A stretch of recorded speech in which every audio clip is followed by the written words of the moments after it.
सर्व पाटून धरलेले आहेत गावठी जांभी या गावावरती.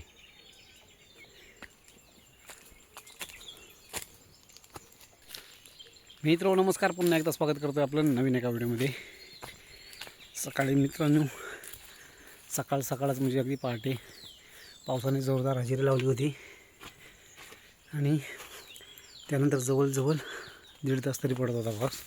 आत्तासा गेला आहे, वाजले तर तसे 12:30 वाजलेत, अजून अंधारच आहे. आणि आत्ता आम्ही फिरत आलोत बागेत, कारण काजू म्हणजे जांभी बहुतेकशा संपल्या, परंतु काही गावठी जांभी होते ना, त्या आता उशिरा लागल्या होत्या. तर काही म्हटलं जमव आणि हिरव्या वगैरे जांभे आहेत ना, त्या भाजीसाठी घेऊन जाऊ. परवा मस्तपैकी अगोदर ऊन लागलं होतं, तेव्हा इकडले चेपे वगैरे आम्ही जाळून टाकले होते. हे बघा इकडे मिनी आहे, आलो आहे.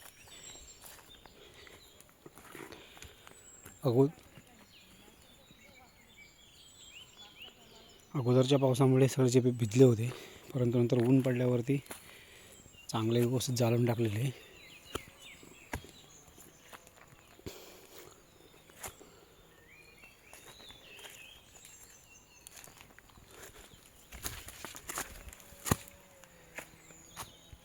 या इकडल्या जांभ्यात त्या अगोदर धरल्या होत्या.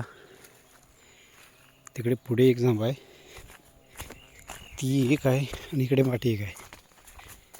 काठी आहे पुढं.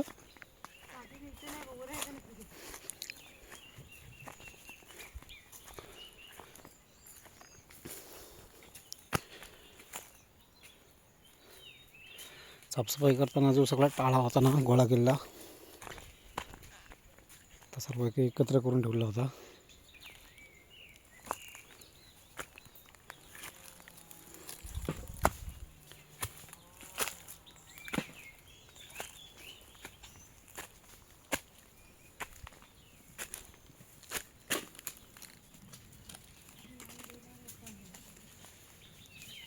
जांभ्या आहेत पडलेल्या.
आहे तिकडं.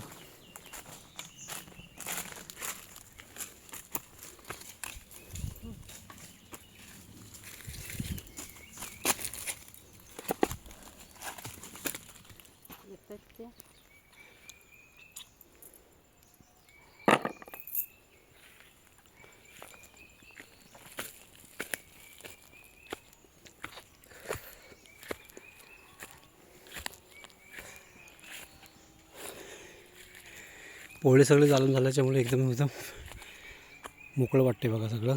हा इथे एक पोळा मोठा होता, कारण इथे एक जी जांब होती ना, ती मोडली होती. तर ती मागच्या वर्षी आम्ही पूर्ण बारीक करून इथे एक मोठा चेपा केला होता.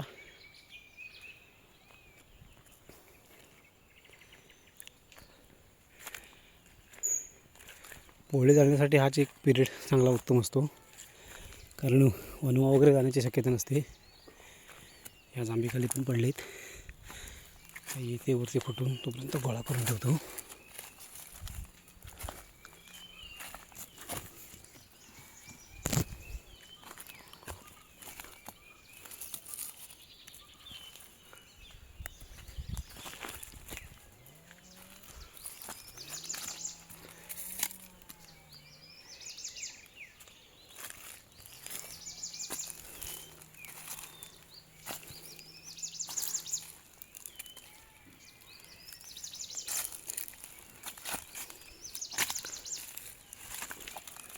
काही पातेरे जांभे होते ते भाजलेत बघा इथेच.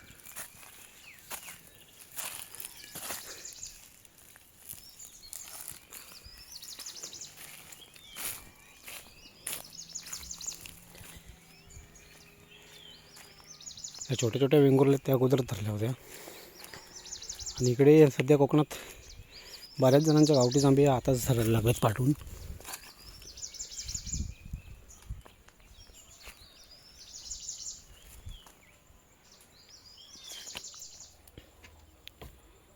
बांधती तिकडनं अशी पिशवी नाही ती. तो घरी घ्यायचा होता, कशा होता इथं.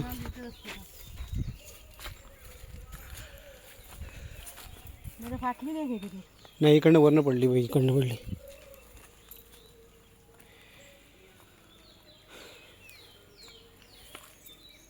तर पिक्के आणि हिरव्या इथल्या काढलेल्या आहेत. इथे होते तेवढ्या भाजीसाठी.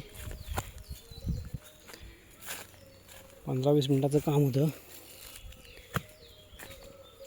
आणि आताच चाललो आम्ही घरी.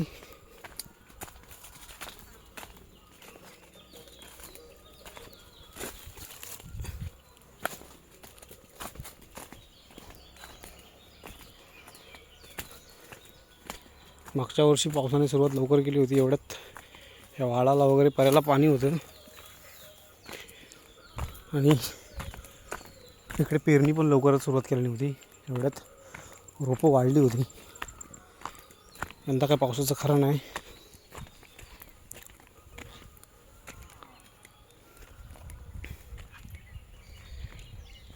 लोकांनी मळ्या वगैरे साफ करून ठेवलेले आहेत. फक्त येऊन पेरणी करायची आहे. ही मळी राहिली आहे साफ करायची. बाकी इकडे शेणक्या वगैरे उपसून टाकलेलं आहे सगळं. शेण वगैरे मळीत.